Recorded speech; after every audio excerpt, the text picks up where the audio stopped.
Hello friends, welcome to Indian cuisine Bangla. আমি বিশ্বজিৎ। আজকে তোমাদের জন্য নিয়ে এসেছি একটা অসাধারণ স্বাদের চিকেনের রেসিপি। আজকে বানাবো আঙ্গারা চিকেন। এখানে নিয়েছি 750 গ্রাম চিকেন। চিকেনটাকে প্রথমে ম্যারিনেট করতে হবে, তার জন্য ফ্রাইং প্যানে একটা মশলা রেডি করব। এখানে নিলাম 1 টিস্পুন জিরে, 1 টিস্পুন ধনে, 1 টিস্পুন গোলমরিচ, আর নিচ্ছি 4টে শুকনো লঙ্কা। আর এর সাথে দেবো 7-8টা মতন আমন্ড বাদাম আর 7-8টা মতন কাজু বাদাম। এবারে এই সমস্ত কিছুকে 3 থেকে 4 মিনিট ভালোভাবে ড্রাই রোস্ট করে নেব। এটা ভালো মতন ড্রাই রোস্ট হয়ে গেছে, এর কালারটাও দেখো চেঞ্জ হয়ে গেছে আর সুন্দর স্মেলও ছাড়ছে। এবারে এটাকে একটা বাটির মধ্যে নামিয়ে রেখে কিছুক্ষণ ঠান্ডা করে নিয়ে আমি এটাকে ডাস্ট করে নেব। মশলাগুলোকে মিক্সিতে দিয়ে আমি ডাস্ট করে নিয়েছি। এবার এটা সোজা চলে যাবে চিকেনের মধ্যে। এবার চলে যাচ্ছি সেকেন্ড স্টেপে। মশলা করে রাখা জারের মধ্যেই 2টো টমেটো দিয়ে দিলাম, দিচ্ছি 1 ইঞ্চি মতন আদা আর 8-10 কোয়া রসুন। এবার এটা একটা পেস্ট বানিয়ে সেটাকেও চিকেনের মধ্যে দিয়ে দিলাম। এবার চলে যাচ্ছি ম্যারিনেশনের থার্ড স্টেপে। এখানে আমি 4টে মিডিয়াম সাইজের পেঁয়াজের বেরেস্তা বানিয়ে রেখেছিলাম। এই বেরেস্তাটাকেই এবার আমি জল ছাড়া একটা সুন্দর পেস্ট বানিয়ে নেব, আর সেটাও চলে যাবে চিকেনের মধ্যে।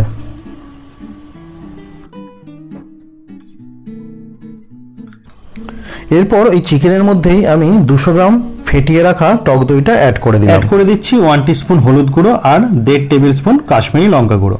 তোমরা যদি ঝাল একটু বেশি পছন্দ করো তো এই সময় তোমরা সামান্য পরিমাণ লঙ্কা গুঁড়ো অ্যাড করে দিতে পারো। অ্যাড করছি 2 টেবিল স্পুন কসুরি মেথি, আর দিয়ে দেবো পেঁয়াজ ভাজা তেলের থেকেই 1 হাতা তেল। এই রান্নায় কিন্তু আমরা আর কোনো তেল ইউজ করব না। আর সবশেষে দিয়ে দিলাম পরিমাণ মতন নুন। এবারে সব কিছুকে খুব ভালো মতন মাখিয়ে আমি এটাকে 1 ঘন্টার জন্য রেখে দেবো। তোমরা চাইলে এটাকে ম্যারিনেট করে ফ্রিজেও রাখতে পারো। এটা যত বেশি সময় ধরে ম্যারিনেট করে রাখা যাবে চিকেনটা ততটাই ফ্লেভারফুল হবে। 1 ঘন্টা হয়ে গেছে, ম্যারিনেশন কমপ্লিট। এবার আমি এটাকে কুক করে নেব। পেঁয়াজ ভেজে রাখা কড়াইয়ের মধ্যেই আমি এটাকে কুক করছি। তো এটা রান্না করার জন্য কিন্তু আমি এক্সট্রা তেল ইউজ করছি না। এবার আমি এটাকে মিডিয়াম টু লো ফ্লেমে একটু ঢাকা চাপা দিয়ে দিয়ে রান্না করে নেব।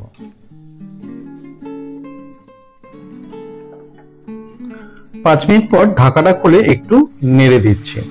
ঠিক এভাবেই 4-5 মিনিট অন্তর এটাকে বারবার একটু নেড়ে দিতে হবে। বাদাম ইউজ করা হয়েছে, যদি বারবার নাড়াচাড়া না করা হয় তাহলে তলাটা একটু লেগে ধরতে পারে।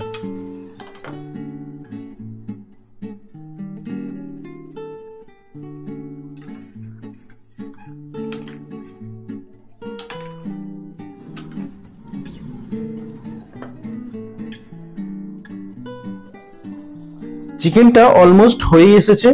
তোমাদের যদি গ্রেভি একটু বেশি প্রয়োজন হয় তাহলে এই সময় এর মধ্যে একটু জল অ্যাড করে দিতে পারো। অ্যাড করে দিচ্ছি 1 টিস্পুন চিনি। এই চিনিটা কিন্তু অবশ্যই দিতে হবে, কারণ এই চিনিটাই টেস্টের ব্যালেন্স। চিনিটার জন্য চিকেনটা যে মিষ্টি হয়ে যাবে তা কিন্তু একেবারেই নয়। যেহেতু এখানে অনেকটা পরিমাণ টক দই আর টমেটো ইউজ করা হয়েছে, তাই এখানে চিনিটা না দিলে টেস্টটা কিন্তু পারফেক্ট হবে না। সবশেষে এর মধ্যে অ্যাড করে দিয়েছি 1 টিস্পুন গরম মশলা। এবার এটাকে নেড়ে চেড়ে নামিয়ে নেব।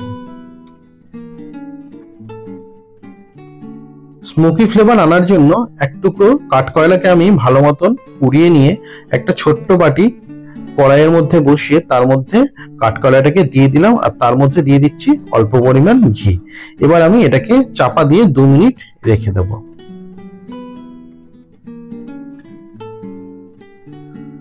2 মিনিট হয়ে গেছে, আঙ্গারা চিকেন একেবারে রেডি। তোমাদেরকে এখানে একটা কথা বলে রাখি, যেহেতু তেলটা উপরে ভেসে উঠেছে তাই চিকেনটাকে এখানে এতটা ডার্ক লাগছে। চিকেনটা সার্ভ করে নিয়েছি। তো তোমরা এখন চিকেনের আসল কালারটা দেখে বুঝতেই পারছো। তো এটা কিন্তু গরম রুটি বা নান বা যে কোনো পরোটার সাথে এটা দারুণ লাগবে। তো বাড়িতে অবশ্যই ট্রাই করো আর আমাকে জানিয়ে তোমাদের এটা কিরম লাগলো। আর ভালো লাগলে অবশ্যই একটা লাইক করো। তো আজকের জন্য এটুকুই।